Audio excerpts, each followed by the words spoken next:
자, 오늘도 어제 이어서 바이오 대형주 일부 몇 종목 임상 3상 이슈가 있었던 종목들 일부가 거의 시장 자금을 대거로 빨아들이면서 오전 특히 뭐 오후까지도 계속 진행이 됐는데 특히나 오전 아침 시간에 다른 종목들이 거의 뭐 멈춰 있다시피 했죠. 평균적으로 신라젠과 HLB 시리즈, HLB 생명과학, 그다음에 헬릭스미스 요거의 거래 대금을 좀 살펴보자면 일단 신라젠은 오늘 1조 원이 나오는 줄 알았어요.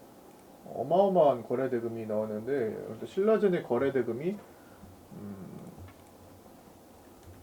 신라젠 거래 대금이 9,600억. 와, 엄청나다. 9,660억 정도가 나왔네요. 시간에까지 하면은 뭐 잘하면은 1조 원 가능하겠는데. 여기에 헬릭스미스가 거래 대금이 7천억 정도가 나왔네요. 그다음에 HLB가 거래 대금이 6,800억대. HLB 생명과학이 1,200억대. 이것만 합쳐서 8천억, 1조 5천억, 2조 5천억 정도가 되잖아. 합쳐. 요 네 종목만 해도 2조 5천억이 된단 말이에요. 평소랑 지금 제가 거래 대금이 멀등이 많은 날이다라는 것을 말씀을 드리고 있는 겁니다. 다음 날 쉬는 날 이런 거 상관없이 지금 어, 대형 자금들 그리고 개인 투자자의 자금들이 다 지금 몰려 있다는 겁니다. 오늘 얘도 거래 대금을 늘렸지만 만만치 않은 또 거래 대금을 갖고 오는 종목들이 코스닥에서 여러 개가 또 있었어요. 뭐 반도체 중에서 이런 솔브레인도 지금 170만 주면은 거래 대금이 1,400억이고 에스모 1,700억이고 램 테크놀로지도 1,400억. 근데 이 정도는 다들 많이 나오는 정도의 거래 대금이에요. 에이프로젠 KIC도 오늘 영향을 좀 미쳤는데 4천만 주. 근데 거래 대금이 1,000억 이하니까. 어쨌든 지금 요 네 종목 정도가 HLB 생명과학은 이제 HLB랑 묶어서 생각을 하는 거예요. 두 개 합쳐서 8천억 정도로 된다고 보시고 너무 많은 시장 자금을 빨아들여서 사실은 오전장에 어제와 같은 어제는 제가 극단적인 날이라고 말씀을 드렸죠. 이런 극단적인 날의 후유증이 오늘까지 이어지고 있었다고 보시면 됩니다. 어제랑 다른 점은 변화가 많이 일어났다는 겁니다. 오늘은 어떤 변화인지는 이제 수급을 보면서 말씀을 드릴 건데 일단은 외국인들이에요.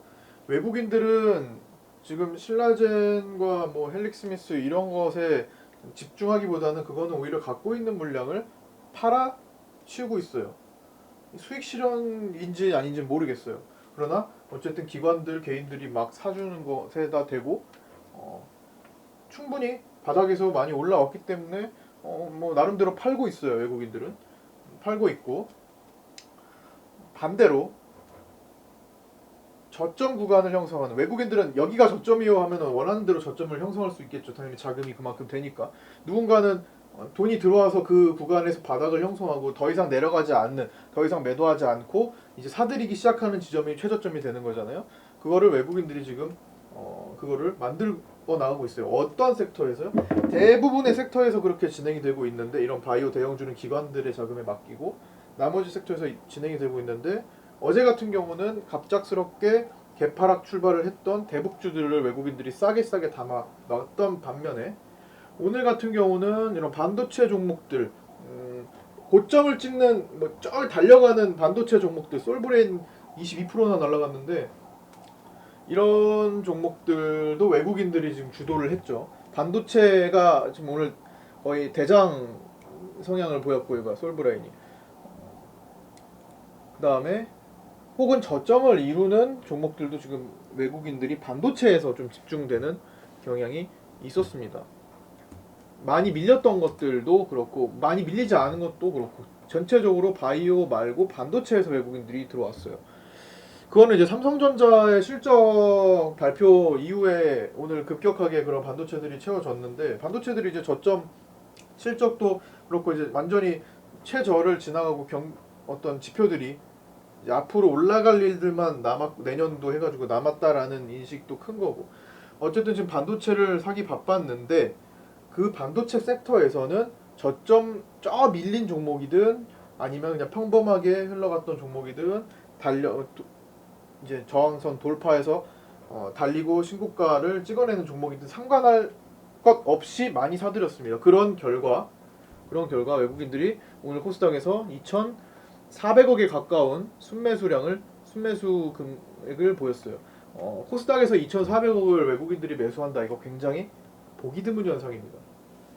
코스닥에서는요, 불과 2년 전까지만 해도 2017년 11월 전까지만 해도요, 외국인들이든 개인이든 기관이든 어떤 특정 주체가 1,000억 원 이상 사고 파는 적을 거의 볼 수가 없어요. 한 10손가락 안에 뽑을 수가 있습니다.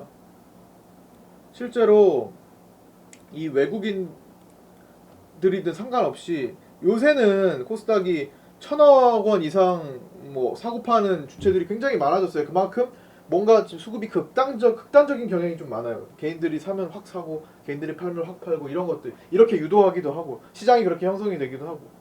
근데 이런 거는 최근에 생긴 거예요. 뭐 1,000억 이상씩 사는 순매수를 하는 한쪽 방향으로 정말 원래 보기 드문 현상이고 그런 게 나오면 정말 특이한 날이었어요. 요새는 1,000억도 아니야. 요새는 2,000억 이상 넘어가줘야지 그런 오늘 좀 의미가 있는데 이렇게 보시면 되고 과거에 2017년대로 돌아가서 속을 보시면 정말 보기 드물어요. 거의 10손가락 안에 2017년 11월 이전에 보시면 이때 생긴 거거든요. 2017년 11월에 코스닥 처음으로 한파동 올라가고 이제 700포인트, 800, 900포인트 이렇게 갈 때 900포인트대로 처음 달려갈 때 개인들이 다 털리고 갔거든요. 여기서 대량으로 조 단위로 털리고 갔거든요. 이게 수직으로 상승하던 때에 보시면 지수 올라오는 거 보시죠. 여기 709포인트, 20포인트, 41, 56, 68, 80 계속 올라오던 시기에 한 단계 800포인트 갈 때 개인들이 정말 많이 팔았을 때가 있었어요. 그 전에는 정말 1,000억 원 이상 수급을 보이는 적을 찾으면 진짜 10손가락 안에 다 들어갈 겁니다. 언제까지? 코스닥이 출범했을 때 당시부터 엄청 오랜 시간 동안 볼 수가 없어요. 한번 대충만 살펴볼게요. 한 번. 그다음에 없어요. 여기 뭐 두셋 네 번 정도 있네. 2017년 최근 그러니까 많이 안 오래되지 않았을수록 그런 게 많이 그죠? 5번 있네. 뭐 2017년대에는 조금 있었는데 그 이전이다. 2, 3년 전. 그 2017년도가 이런 게 생겨나기 시작했고 그 전에는 정말 보기 드물어요. 보세요. 거의 없죠. 한 번. 여기 2016년도에 좀 뭐라 있고. 거의 보기 드뭅니다. 그게 그날이 특이한 날이에요. 이런 날이 특이한 날이에요. 정말 보기 드문 나와요. 드문 나와요. 예전에는 2015년, 16년 10번은 넘네. 하여튼 그렇게 많지 않습니다. 그 이전에 정말 보기 드문. 보시면 거의 안 보이죠? 과거에는. 그럴 수밖에 없는 게 거래 대금이 많이 늘어난 것도 있어요. 어느 한쪽으로 극단적으로 치우칠 수 있기 때문에. 자, 제가 지금 말씀드리고자 하는 건 저런 숫자 횟수가 중요한 게 아니라 어쨌든 코스닥에서 한쪽 수급이 집중되는 적은 거의 많지 않은데 오늘 특이한 날로 기록이 될 수 있겠다 싶은 겁니다. 외국인들이 2,300억. 원래 좀 외국인들이 팔 때는 좀 이렇게 많이 팔기도 하지만 살 때도 많이 사잖아요. 근데 요즘 같은 경우는 외국인들이 이렇게 많이 사들인 적이 별로 없었어요. 그래서 오늘의 매수는 어디에 초점이 맞춰져 있는지 외국인들이 그거를 좀 파악을 할 필요가 있었고 제가 반도체 쪽이라고 말씀드렸고요. 요게 지속될 수 있는 것인지 지속된다면 왜 지속되는 건지 요것 좀 살펴봐야겠죠. 그럼 앞으로 어떤 매매를 우리가 구사를 해야 되는지가 나올 거예요. 지금 반도체 대형주에 지금 눈길이 다 쏠려 있잖아요. 지금 바이오 대형주들이 지금 다 쏠려 있잖아요. 신라젠, HLB. 근데 걔네들이 지금 계속 평생 올라갈까요? 외국인들 쓱 빠지고 있어요. 진짜 제일 뭐 당장이라고 말하면은 내일 한글날 지나서 10일부터 목요일부터 옵션 만기일부터 확 분위기가 달라질 수 있어요. 저기서 막 대거 빠지고 뒤늦게 그러니까 미리 하셨으면 모르겠는데 뒤늦게 따라 들어가시지 마시고 지금 자금이 어느 쪽으로 또 굵직한 자금들이 이동할 건지 그 이동 경로를 잘 분석해가면서 하셔야 될 거라는 말씀을 드리는 겁니다. 어쨌든 지금 외국인들은 오늘 코스닥에서 특히 코스닥 반도체 쪽에 집중 공략을 했고, 어쨌든 바이오가 반이라면 나머지 반은 반도체를 비롯한 다른 종목들이야. 대북주라든지 외국인들 저점은 대북주는 첫날 어제 많이 했고 오늘은 별로 하지 않았어요. 오늘은 반도체 쪽에 수급을 집중했고, 근데 좀 오늘 특이한 점이 좀 하나 더 있었는데 종가에 코스피에서 800억 정도의 외국인 순매도가 나왔어요. 동시효과로. 보시면 여기에요. 여기 3시 30분, 3시 31분 그 사이에 요게 800억 정도 되거든요. 그러니까 플러스에서 마이너스로 전환하는, 그러니까 외국인들이 동시효과로 800억 가량을 팔았어요. 어떤 거에서 팔 수가 있으면, 어떤 거에서 팔면 800억이라는 이 자금이 동시효과에 받아들여질 수 있을까요? 다 같이 어떤 펀드로 묶였을 수도 있고, 근데 어떤 종목이 주도를 했어야만 이 종가에 800억이라는 걸 받아주고 살 수도 있었겠죠. 어쨌든 800억을 팔았다는 것은 누군가는 샀다는 거예요. 딱 봐도 기관들이 샀죠. 900억 정도를 기관들이 샀어요. 개인들이 100억 정도를 팔고. 어떤 종목에서, 코스피에서는 어떤 종목에서 이 정도 규모를 커버를 할 수 있을까요? 뻔하죠. 몇 개 없잖아요. 삼성전자, 현대차, SK하이닉스, 셀트리온, 이 정도 안에서 뭐 이게 나오지 않았겠어요? 그래서 하나씩 살펴봅니다. 삼성전자가 오늘 실적 발표도 하고, 국민연금에서 40만 주 얼마야? 국민연금에서 수량을 늘렸어요. 0.4% 정도를 늘렸어요. 그게 주식 수량으로 치면은 2,700만 주인데, 국민연금에서 삼성전자를 9월 30일 기준으로 2,700만 주를 늘려버렸어요. 그 공시를 오늘 오전 11시 25분 정도 했습니다. 그래서 종가에 그것 때문에 외국인들이 기관한테 물량 넘기고, 그거는 아니고 이미 종가에 약속된 것 같아요. 왜 약속됐다라는 말을 제가 드리냐면, 800억 정도를 종가에 파는데 호가 하나 흔들리지 않았습니다. 그리고 기관들이 800억 정도를 사들이는데 금융투자에서 나머지 그 800억을 팔고 개인들이 파는 100억까지 받아주는데 한 호가도 흔들리지 않았어요. 종가에 굉장히 특이했죠. 삼성전자 보면 분봉 보시면 평소에 이게 종가 분봉이에요. 종가 평소보다 월등히 큰, 압도적으로 큰 거래가 발생했죠. 185만 주. 이거 뭘까요? 이게 약 900억이에요. 여기서 다 나왔겠네요. 딱 봐도 185만 주, 약 900억입니다. 동시호가에 단 한 호가도 흔들리지 않았어요. 딱 종가 직전에 48,900원까지 거래되다가 185만 주가 매수 매도가 동시에 딱 들어오면서 끝난 것도 48,900원입니다. 약속했다는 듯이. 외국인들의 오늘 종가로 내가 185만 주를 팔아 넘기는데 금융투자 어디 금융투자에서 이 185만 주를 받아달라는 뭐 또 마치 약속이라도 한 듯 한 호가도 흔들리지 않았어요. 보통 800억을 팔고자 하는 사람이 있으면 이 아무리 삼성전자라도 1%는 종가에 빠질 수 있는 정도의 규모입니다. 185만 주면은 오늘 하루 종일 거래된 거에 15% 가까이 되는 건데 어떻게 한 호가도 흔들리지 않겠어요? 이거는 약속된 것 같다고 보시면 돼요. 약속이 됐다. 근데 무슨 약속을 했을까요? 반도체에 코스닥에서 많은 자금을 외국인들이 썼는데 오늘 끌어당긴 외국인들의 삼성전자 주식을 종가에 다 넘겨버렸어요. 결국에는 종가로 외국인들이 순매도가 되지 않았을까? 개인들 기관 거의 비슷비슷하겠네. 많이 사고 있었다가 다 던지고 끝나가지고 외국인들이 순매도가 잡혔어요.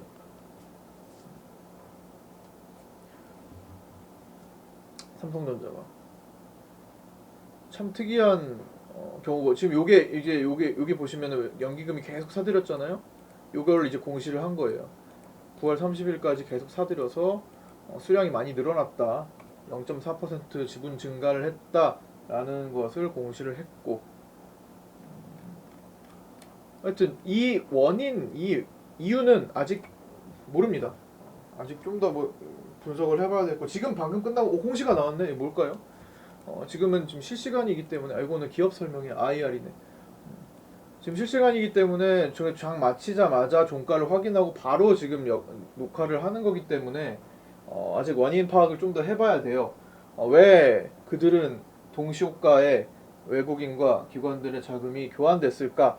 음, 차후에 어떤 내용이 있을 겁니다. 보기 드문 현상이니까요. 어쨌든 가끔 나오긴 하는데 오늘은 좀 뚜렷했으니까요. 뭐 삼성전자가 아닐 수도 있어요. 그거는 제 추정이지만 어쨌든 900억을 받아줄 만한 800억을 받아줄 만한 종목이 몇 개가 안 되잖아요. 근데 이것저것 살펴보니까 SK하이닉스도 딱 보니까 뭐 거래 대금 해봤자 100억대 나올라나? 셀트리온도 50억대 나올라나? 종가에 800억을 커버할 수 있을 만한 종목이 이렇게 많지가 않잖아요. 삼성전자라고 추정을 하는 겁니다. 그럼 나중에 이유가 나올 것이고 그럼 외국인 그러면은 산 사람보다 판 사람들의 이유에 더 집중하는 편이 낫습니다. 왜 오늘 샀다가 팔았을까? 그 돈 어디다 쓰려고? 요거에 초점을 맞춰서 앞으로 생각을 하면서 매매를 할 겁니다.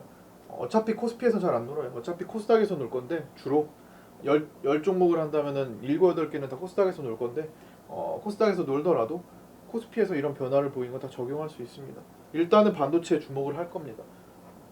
오늘 삼성전자 어쨌든 외국인들을 끌어당기는 역할을 많이 했기 때문에 실적 발표하고 앞으로 실적이 많이 개선될 수 있다라는 어떤 저점을 지났다라는 인식 때문에 반도체주들에 대한 관심은 계속 가져줘야 될 것 같습니다. 실적이 좀 많이 망가진 반도체를 아직 바닥에 깔린 것들을 뭐 관심 가져봐도 될 것 같아요. 좀 관심주들을 조금 말씀을 드리자면 뭐 인터플렉스 같은 거 굉장히 많이 빠지는 거 코스닥 반도체 중에서 정말 많이 빠진 연성회로기판 같은 그럴 건데 정말 많이 빠졌어요. 이거 7만 원에서 만 원, 7만 원대에서 7,400원까지 빠진 종목입니다.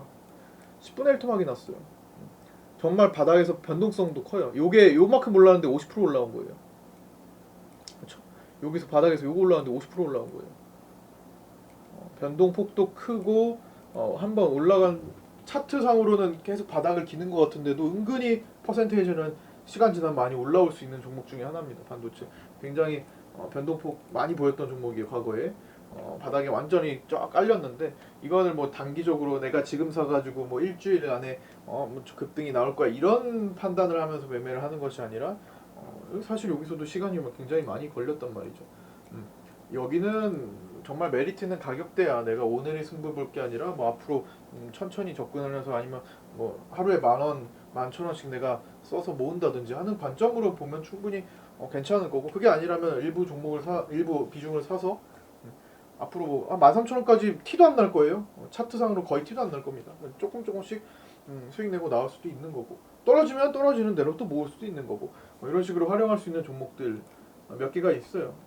먼저 반응 나온 것들이 있습니다. 뭐 제이스텍 같은 거는 옛날에 이제 AST 제텍인가 이름이 바뀐 지 몇 년 됐는데 저는 이제 예전에 이름에 AST 제텍이 좀 더 익숙해요. 사실 올라오기 전에 제가 참 좋아하는 종목 중에 하나였거든요. 이 바닥권에서 정말 매매하기 좋았거든요. AST 제텍 시절에 바닥을 형성하고 결국에는 가져왔잖아요. 제이스텍으로 이름 바뀌면서 엄청나게 폭등을 했던 종목이고 반도체 시즌에 지금 이것도 보시면 박스 52주 신고가를 오늘 기록하면서 끝났어요. 물론 상단부에 약한 저항이 막혀있긴 하지만 저런 거는 뭐 그냥 돌파할 수 있는 거고 어쨌든 이것도 지금 돌파했으니 앞으로 조정을 잘 보면서 아니면 바로 뭐 달릴 수도 있겠지만 이것도 좀 공략을 해볼 수 있을 겁니다. 그 다음에 FNS테크 이것도 제가 좋아하는 종목 중에 하나인데